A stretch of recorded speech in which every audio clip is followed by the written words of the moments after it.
Ladies and gentlemen, if today couldn't get any better with the reveal of Call of Duty Vanguard, in this video, we're going to be talking about the first details of Call of Duty Vanguard Zombies. As the details we have to share in this video, I learned from a secret presentation that I got to see of the game last week, and it's very surprising. But on top of all that, if you've missed any part of the reveal, including the live event in Warzone streamed here on the channel, or exclusive gameplay details on the gameplay that I saw last week in incredible detail, including the storyline, the characters, the weapons, multiplayer and Warzone details, that will be linked in the description. I know you guys are hungry for Call of Duty Zombies, just like I am, and in this video, we're going to discuss absolutely everything I know so far. It's a very exciting time to be a Call of Duty Zombies fan. So if you do go on to enjoy this video and you are excited for Vanguard Zombies, be sure to let me know in the comments, and more importantly, drop a like on the video and subscribe if you're new so you don't miss out on anything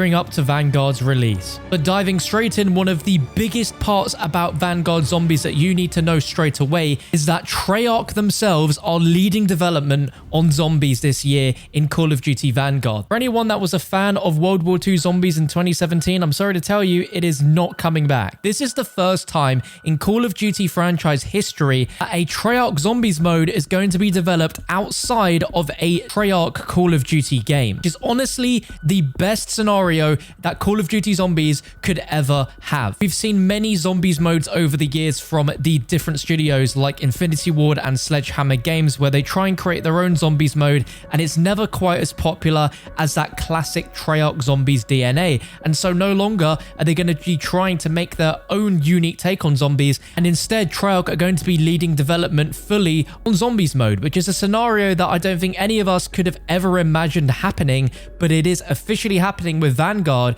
and which should mean that Call of Duty Vanguard Zombies should feel exactly like Cold War Zombies, and will essentially be a second year of Cold War Zombies content, but instead is going to be inside of Call of Duty Vanguard. Sledgehammer want to reiterate that this is a Call of Duty franchise first crossover, and if they're willing to do this off the success of Cold War Zombies, then there is the potential that down the line, every Call of Duty release from here on forwards will have Treyarch leading development on the zombies mode within that game. So we'll never be without that classic Treyarch Call of Duty Zombies DNA. So how exactly is this going to work in Call of Duty Vanguard? Is this a brand new zombie story that Treyarch are leading development on? Well, no.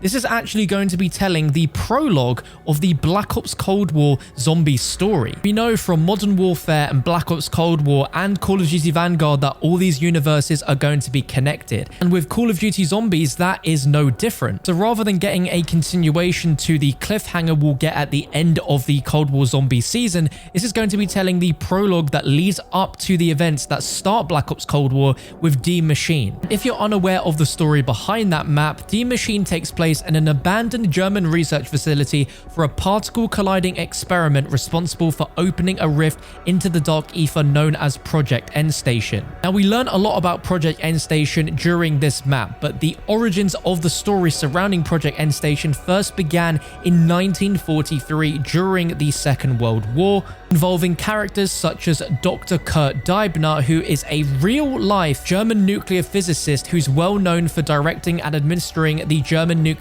Energy Project, a secretive program aiming to build nuclear weapons for Germany during the course of World War II. The Project End Station project was helmed by a character called Dr. Ulrich Vogel, who is intended to oversee the creation and production of atomic armaments for the war with the use of this experimental cyclotron particle accelerator. Now, a lot of the backstory of this is left for you to discover in intels and through cutscenes, and we don't pick up on this until 1983, where Requiem forces were dispatched to the facility in an effort to contain the dark ether breach. By the sounds of it, Vanguard is going to be exploring the history surrounding Project End Station and what happened prior to that, giving us even more backstory to the origins of the dark ether itself, and the fact that the origins of D Machine took place in World War II means that nothing artificial has been created here in in order to facilitate the point of Vanguard Zombies existing. There has been a lot of history there with World War II from the very beginning, and this game is going to be exploring all of that. Studio head Aaron Hallen commented, whilst our historians were less helpful with this part of their project, Treyarch has them covered, providing continuity with Zombies lore